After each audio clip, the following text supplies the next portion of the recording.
Okay guys, welcome to another episode of Rotten Reviews. On this episode I'm going to take a look at the 1982 Clint Eastwood movie Firefox. It is rotten. Both audience and critics agree that it is rotten. It has a 38% on the tomato meter and a 41% on the audience score.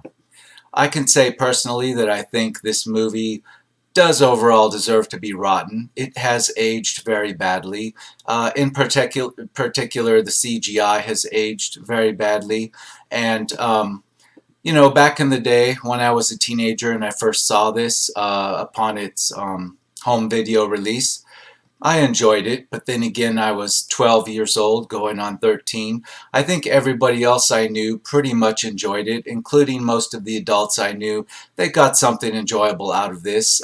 They certainly didn't think it was an Academy Award winner, but they weren't upset or rubbed the wrong way or insulted by it. Now, this movie's a pure product of the Cold War of the 80s. It is a combination of a spy thriller and a sci-fi action adventure. It almost doesn't know which one it wants to be. Clint Eastwood plays a rather cliched PTSD version of a Vietnam vet. We saw this much in the 80s. Countless times. The Vietnam War was still very much on the mind. And Hollywood movies, I mean, they cranked out endless amounts of action movies in which the hero had some flaw that was largely his PTSD from his trials and tribulations in Vietnam. We've since moved on and forgotten about all that in today's 2019 world. But back in the day, even in 1982, this was a well-worn trope. But that's our hero, and the hero's only flaw seems to be the PTSD that he suffers in these episodes. Again, it's a B-movie trope that, PTSD is only largely experienced in episodes that come back to slow you down and hinder you at just the right, points in an action movie. But personally, I rather enjoyed the movie. It was a little bit slow for me as a teenager because I thought I was watching a Clint Eastwood spy thriller, and it could have been a successful venture of that type, but it quickly derailed into a sci-fi fantasy. Now, the sci-fi fantasy part is that Clint Eastwood has to infiltrate the Soviet Union to steal a fantastically high-tech, over-the-top fantasy high-tech version of a Soviet MiG. It kind of is the stealth of its day before we had the over-the-top stealth in more recent years. It ages badly on the CGI, but at the time it was really fantastic and audiences loved it. And in particular, I believe it got an Academy Award for the score, which was featured in the later half with all the fantasy, sci-fi, space age, jet fighter action. It's completely the ridiculous and over the top in a comic book movie way at the end. It goes from being a spy thriller on the ground and turns into almost, stealth in 1982. So let's take a look at the rotten reviews and ones that aren't rotten and see just how badly it's aged after all these years. We can start with a 3-star review. A middling fighter jet movie, Firefox, while definitely dated, is a good Cold War spy thriller that falls far short of being great. Clint Eastwood plays Mitchell Gant, a burned-out Vietnam fighter pilot who's enlisted to steal a high-tech, heavily armed, stealth Soviet fighter plane right out of its Siberian hangar. The first half of the film is a John le Carre-type thriller. Clint sneaking into Moscow, assuming a Soviet pilot's identity, and making his way to the experimental Firefox fighter craft. The second half, and the synopsis continues, I'm sure, the second half is straight up sci-fi action.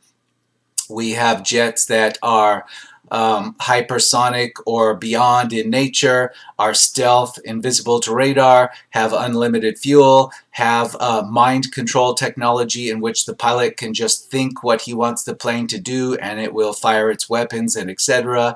It is something that we saw some of in Stealth again, but this is many years before. Let's move on. 2 stars. A marginal 1980s Cold War thriller. Well, I'll say a couple of things there. First of all, if I have to give this a star rating, I'll give it 2 stars. Maybe 2.5 stars for the fantasy enjoyment factor at the end, but just as a movie, 2 stars. I'll also say this movie does not give you any kind of moral message. In fact, if you try to find a moral message in this movie, you will find that, in fact, perhaps the U.S. is actually U.S. and Clint Eastwood's character are actually the bad guys, because although the Soviet Union is portrayed as the big bad, the Nazi regime of the 1980s, so to speak. They are actually the victims. If this were reversed and it were Soviets or it were, I don't know, Chinese agents that were stealing an American piece of technology, they would clearly be the bad guys. Yet we are the good guys in breaking all these rules and stealing this Russian technology. So it's kind of interesting that it has no moral foundation. It's straight up spy, thriller, sci-fi action, but the only moral message you could find is that, in fact, for a 1980s movie, the U.S. is actually the bad guy.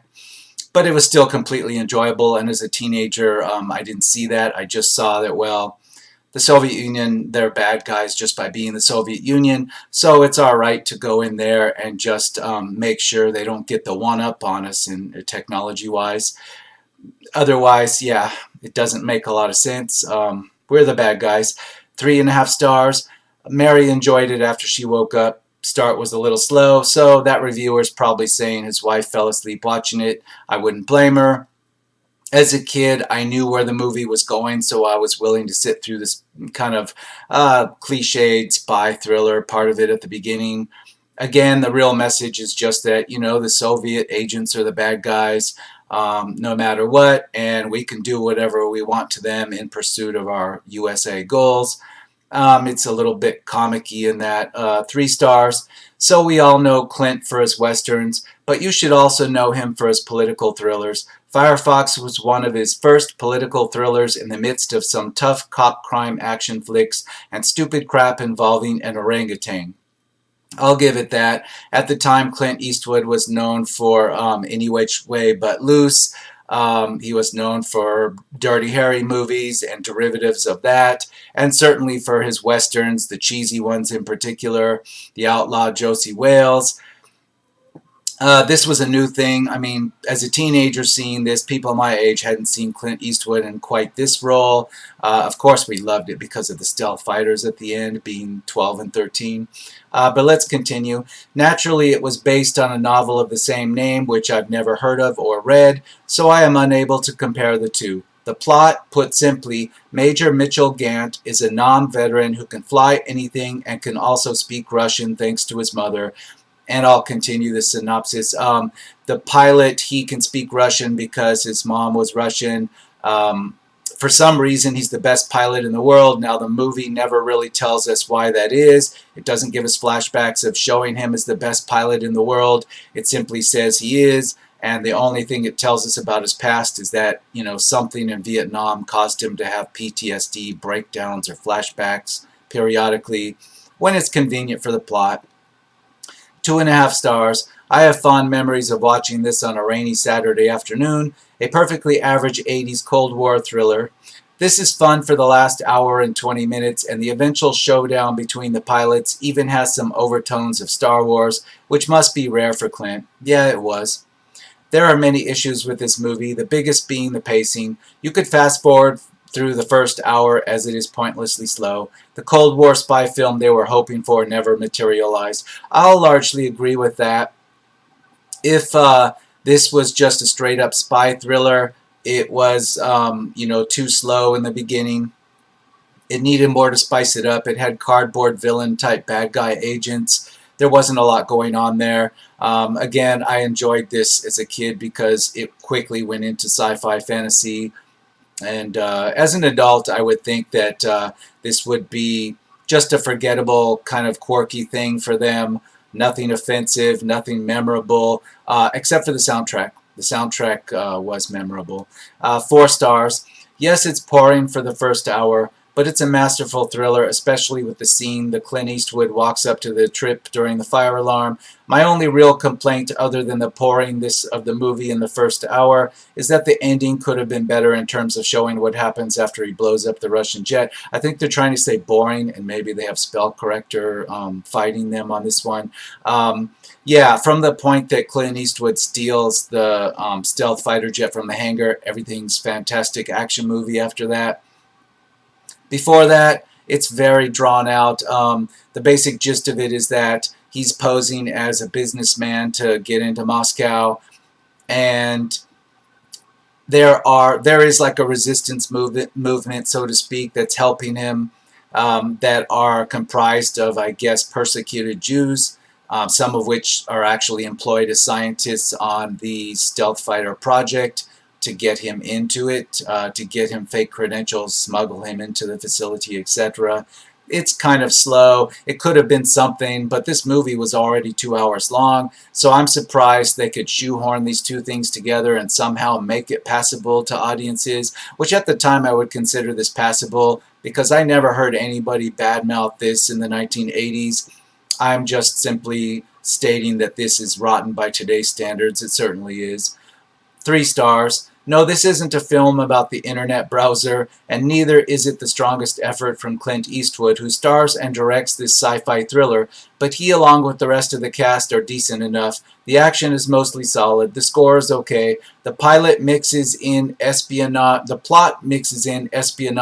and sci-fi thrills perfectly, and it has a couple of tense moments. The special effects, however, do not hold up.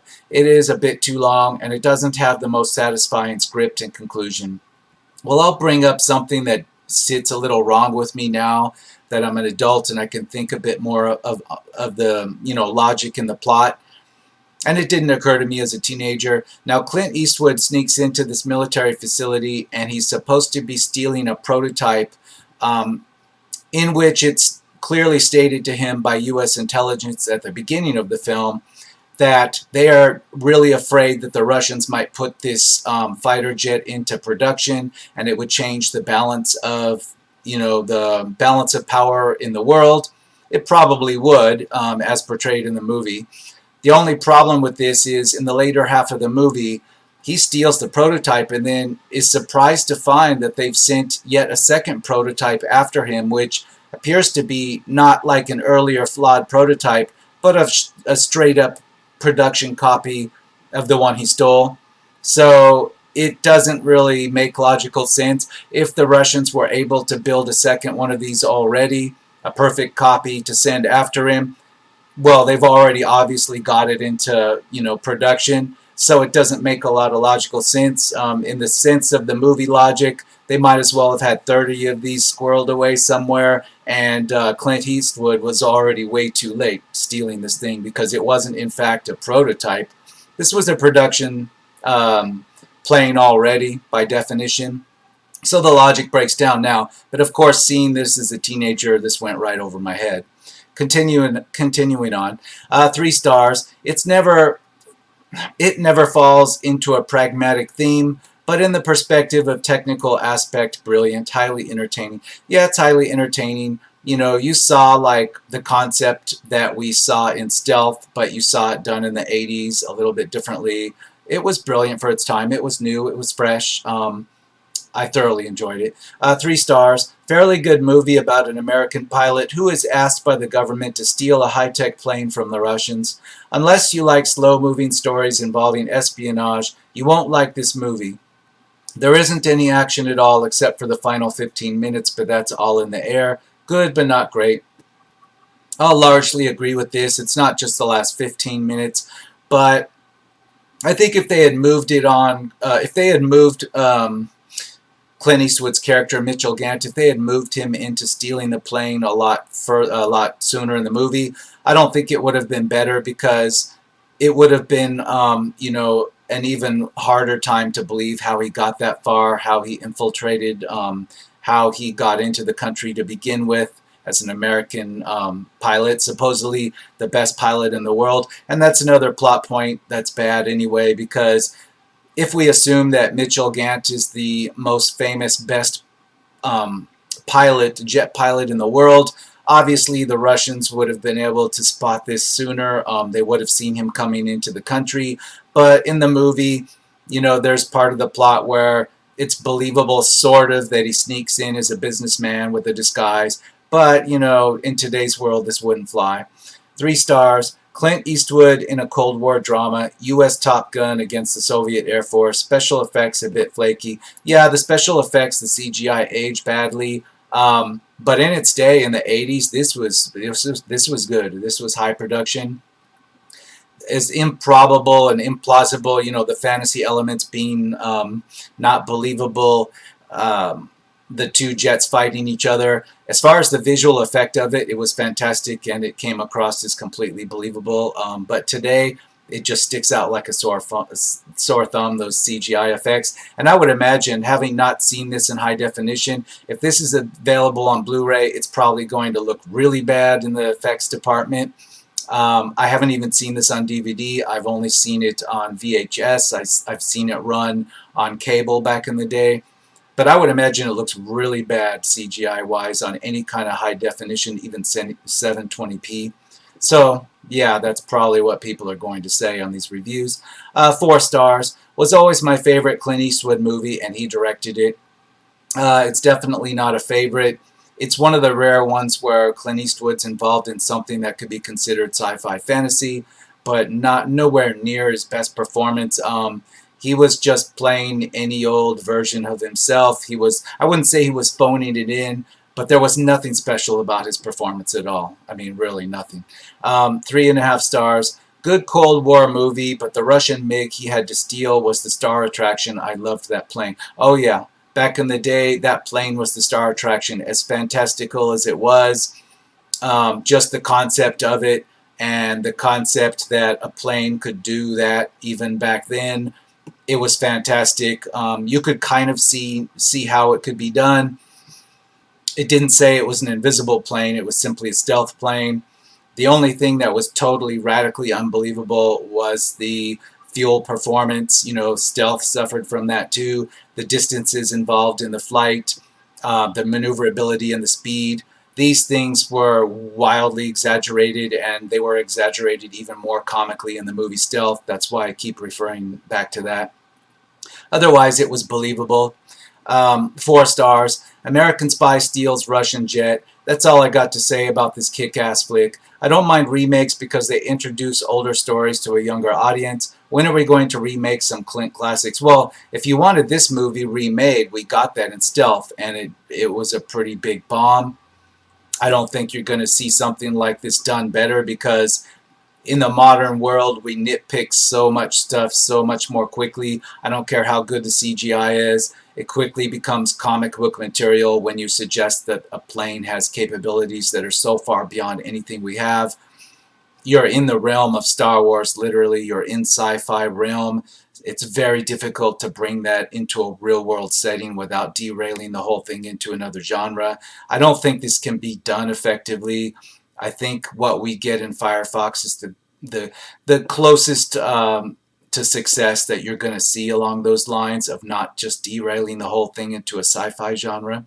2.5 stars. Not terrible, but incredibly dated and really slow-paced. Still, it's got some great character actors in it and a cool Russian plane. Well, I'll largely agree, but I'll say 2 stars. There's nothing particularly fancy about the Cold War thriller plot of it that rises above 2 stars. It's completely forgettable. 1.5 stars. Due to the recent RT changes that have basically ruined my past reviews, I'm mostly only giving a rating rather than a full review. 1.5 stars. I guess they're referring to changes on Rotten Tomatoes that have somehow deleted or, somehow gotten their review, I don't know, deleted or lost. I'm not sure what they're referring to. This review is from 2014. I don't recall controversies with Rotten Tomatoes back in 2014. There are some more recent controversies, 2018, 2019. But here they're talking about something I don't know. There are so many reviews. I kind of question how many you can actually view because, as I've shown before, even though a movie, it will say the review total on the audience is, in the six figures. When I go back past 20 or so pages of reviews, I start seeing a lot of repeats. So if there is a way to access really old reviews, like say, go back 100,000 reviews to see them, I'm not so sure that's possible. Perhaps they've been deleted or they haven't been archived, because for these huge totals and review totals I see on the audience numbers, I've never been able to go back very far without just getting walls of repeats. I suspect that Rotten Tomatoes didn't or isn't archiving older reviews. They're keeping the totals and somehow the older ones are purged after some time. That's my suspicion. Continuing, 1 star, Clint Eastwood created a mess of a film with Firefox, a dull and tedious bore of a film with no edge-of-your-seat action or a compelling concept. Well, yeah, if you're watching this, with a box cover showing you this advanced fighter jet on the cover, and you're expecting you're going to get right into the meat of that. No, you're going to get bogged down by the first half, the hour or so, where it's just Clint Eastwood in a kind of halfway passable spy thriller infiltrating the Soviet Union. That's going to be a very big disappointment, and I can understand the 1 star from somebody that wouldn't be expecting that. The box cover is very misleading. 2.5 stars, generically plotted thriller from the era of the Cold War. Clint Eastwood did his best to make this film work, but his later directorial efforts, such as A Perfect World, are much better films than this one. Okay, I'll agree. Again, Clint Eastwood, he directed a sci-fi action-adventure shoehorned up against a political thriller. Very difficult for anybody to pull that off. I think he actually did a fantastic job considering what the product was back in the day. The fact that we're even discussing this on Rotten Reviews tells me that it was successful, because this hasn't been totally forgotten about. People are still watching this. We're back into the 2013 reviews, however. 5 stars, one of Clint Eastwood's best movies. From the cinematography to the great storyline, this movie says it all. No, I don't believe you. Let's not be, even a fanboy wouldn't write that, so I don't believe that. 4 stars, not his best acting, not one of his best movies, but definitely one of my faves. Could be, but I don't agree with 4 stars. 2 stars, Firefox is clearly a dated film, and it reminds us of this with a sometimes rough visual quality, cheap editing, and obvious CG effects during the explosion scenes, and the visual representation of the fact that the titular Firefox is mentally controlled by its pilot isn't visually depicted all that strongly, and so the concept of the plot seems like a half-assed execution. I mean, you can't blame the filmmakers because this is an old film, but the concept can be easily forgotten and really doesn't. Well, okay, that's a lot to try to say that it didn't age well. I can tell you that the last part of the film in which he's on the run from the second prototype that's been sent after him, to me it feels like a James Bond type setup. And it comes across to me like a lot of James Bond films do in their second half. And actually some of the small actors that appear in the second half of the movie also appear in James Bond movies as CIA agents and etc. It has that feel to it, and I don't know if that was deliberate or not, but the second half of the movie is actually quite enjoyable. It's just that first half that drags. 3.5 stars. It is not very good film of Clint Eastwood, but it's still good enough. It is much more realistic than James Bond or Superman. In some moments you can feel fear with the hero, things that can never happen if you are watching Bond. Now again, they're comparing it to James Bond. A lot of the secondary actors, they were in James Bond movies. It feels like a James Bond movie. From the time that he steals the Russian jet, now you're in a James Bond movie of some kind. Now, if the first half had been like that, this movie would have been 3 stars or more, especially I'm considering the talents of Clint Eastwood as a director. But Clint Eastwood doesn't really play a Bond character very well. Maybe if somebody else had been the star and Clint Eastwood had directed it. But yeah, you get the second half of it like you're in a James Bond action adventure from the 80s or even the 90s. And you get a lot of the same actors, but the first half, it just doesn't fit. 1 star, a Clint Eastwood disaster. That's pretty harsh. I guess if you're expecting the outlaw Josie Wales, yeah, because you're not going to get that. 3.5 stars. Clint takes a new route in this espionage thriller that works both as a source of action and suspense, as well as a great spy tale overall. No, it fails as a spy tale. It's just barely passable to get you to the good part.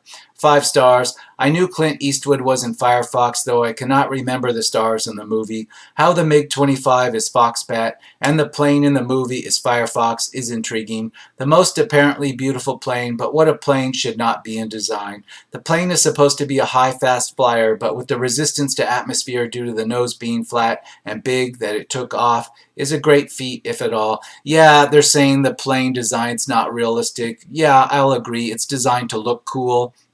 It's designed to resemble some Russian MiG designs that look cool to an American teenager. But if you think about the aerodynamics displayed in the movie, it's fantasy because these planes wouldn't be able to perform skimming across the low, icy tundra like they do. They wouldn't be able to land like they do, even if they did have fantastically high speeds in the upper atmosphere. We know this is total fantasy, and you have to say it's fantasy or you won't accept anything in this movie. 1 star. This is 2013. I really like Eastwood, and I only watched the first 30 minutes of this film, but it was pretty dull, and I had no desire to continue. Yeah, if you watch just the first 30 minutes of this, you haven't even gotten him all the way into Russia yet, and you're just saying, well, yeah, this is going to be a pretty bland, dull spy espionage thing. Yeah, because that's what it was in the first 30 minutes. 4 stars. Classic 80s Cold War movie. 2 stars. I wasn't sure if I fell asleep because of tiredness or not, but the film didn't help. Aged terribly. Can't believe it was made so recently. Shoddy plot. Recently? This is 2013 review, and Firefox was made in 82, so I think their math skills leave a lot to be desired, or they've been in a coma this whole time, woke up and watched this on the TV. 3 stars. Americans prepare and execute an elaborate theft of a new Russian jet that is invisible to radar, features mind-controlled weapons, and can reach speeds of Mach 5. Only man for the job is a stress-inflicted former Vietnam pilot. You better have your papers in order in the Soviet Union, judging by the number of times you will be asked for them. Another solid Eastwood picture. Yeah, that's kind of funny. I was thinking that too. That's pretty prominent at the beginning of the movie. A lot of the problems he has infiltrating the Soviet Union are just because he keeps being asked for his papers that he has to pull out and show to whichever policemen happen to ask him. It's kind of cliched and it's strange, and I think Eastwood was trying to portray the Soviet Union as being like almost along the lines of the stereotypical Nazi regime of many decades before. And it works for a teenager and a teenager's sense of the word. When you don't know better, you're thinking, yeah, that's credible. That's what would happen in the Soviet Union. Everybody just gets their papers asked for all the time. No, and it is kind of comic booky, like that plot device of these papers that keep coming up again and again. And you see that later in the film, even during some of the action scenes in which the Russian Jewish resistance members are helping him and they end up getting killed in the process. Again, this paper thing keeps coming up where, they make sure that he's got his current papers in order and pass him the papers as they're dying. It's a little over the top on that. 5 stars. Have seen the film 40 plus times and know everything that happens in the film. The words, what happens in a few seconds, the detail. The aircraft scenes are excellent, and the ways in which they have been produced for the camera. I also love the music in the film. They do not do it on CD, etc., though there might be an LP somewhere. Maurice Jarre done the music. Clint Eastwood makes the film. Best actor. Good in all the films he does, including Space Cowboys, blah, blah, blah. Okay, this is a film, Clint Eastwood fan, but he is bringing up one good thing. Yes, this did get an Academy Award, I think, for the score, for the theme music. It's pretty damn good. It's probably the best part of it. It's well done. 2 stars. You'll need to wake yourself up by the time the action appears and airplanes take off. I'll pretty much agree. 3 stars. Although dated, still very enjoyable. Plenty of action to keep you entertained. Could be, it's a matter of taste. 4 stars. In my honest opinion, the greatest spy thriller of all time. It's the best of the classic 007 plots, for your eyes only, minus any unrealism and sexy distraction. Of course, I disliked the film when it came out. Lots of talky dialogue scenes between boring men in dark, boring rooms. It sure wasn't Star Wars. Upon rewatching it, I expected it to be terrible, as films forgotten by time usually are, but I was pleasantly surprised. No plot holes here, and what cliches there might be are charming as anyone might find in a Bond film. Yes, again, it works as a Bond film. This plot could have been a Bond film if it were reduced in time and the first part didn't drag. You get that feeling, and I did when I saw this for the first time. From the point that he steals the jet, this is just a straight up James Bond film. 3 stars, a well-crafted Cold War thriller that has wild combination of great special effects and absurdity that still makes for solid action entertainment. Not one of Eastwood's best, but still entertaining enough to get your money's worth. I'll largely agree, but I say 2 stars. 3 stars, not English. 1.5 star. Not even Clint Eastwood's piloting skills could save this film from crashing. It's a matter of taste, especially if you couldn't get through the boring part at the beginning. 3 stars, a bit silly, but better than the numbers indicate. Great fighter scenes. 5 stars, I don't care what everyone else thinks. This is a great movie. We're in the 2012 reviews, just so you know. Um, 3 stars. I own this in a 4-movie set along with Where Eagles Dare, Kelly's Heroes, Heartbreak Ridge, and a sample of the documentary The Eastwood Factor. I also own it on Blu-ray in a 2-movie set along with Heartbreak Ridge. Wow, okay, so it's on Blu-ray. So definitely, if you're seeing this on Blu-ray, expect your eyes to kind of pop out on the CGI because you're going to find the flaws. 4 stars. Firefox 1983 is an underrated film from Clint Eastwood. I love how the first half is so claustrophobic and austere. It then turns into a science fiction film for all intents and purposes. 4 stars, no. 2 stars, yes. It pretty much turns into a Bond film, something along the lines of For Your Eyes Only, or even something more outlandish like, for example, GoldenEye, or what's the one with Haley Berry? Die Another Day. It's over the top like Die Another Day, but it's too bad the first half of the movie was dull. 1.5 stars, boring, moaning, most boring film I have seen in a while. Shitty green screen scenes and everything was dull. Yeah, it's green screen. I keep saying CGI, but it has the look of bad CGI, but it isn't really CGI. It's not computer graphics. It is green screen type technology. So where I say CGI, assume green screen technology, but it's green screen technology that comes across like cheap CGI. If you see this, particularly if you see this in 720p or above, you're going to see what I mean. 2.5 stars, very long and drawn out, but a good ending. 3 stars, childhood nostalgia blurs my ability to objectively rate this film, but when I saw this in the theater at 10 years old, I thought it was one of the best movies ever. I can say now it's not one of the greatest films of all time, and is overlong by about 45 minutes, but I still enjoyed the film a great deal, particularly the Cold War cloak and dagger portion of the film in Russia, prior to Clint stealing the title playing halfway through the film. Solid direction by Eastwood and fine moody photography by Bruce Surtees. Well, I kind of disagree. I think it ages worse than that, but some people may still appreciate it as they were a kid at the time. I was 12, so I can appreciate it. 1.5 stars. Yeah, so this was the movie rental for my 12th birthday in 1983. The party was a flop. Yeah, I could see that because you couldn't get through the first boring part. Yeah, it'd be bad. 4 stars. Catchy and, in my opinion, well balanced between a spy story and a polite action movie. I wouldn't say it's well balanced. It's kind of like 2 different films stuck together. All of a sudden it becomes an exciting James Bond film, an over-the-top one. But it didn't start that way. It's not completely jarring, but it is like 2 separate film genres put together. 2 stars, not a bad movie, but not a good one, just very boring. The one great thing about this movie is the flight scene at the end, great graphics. Great for its time, yeah.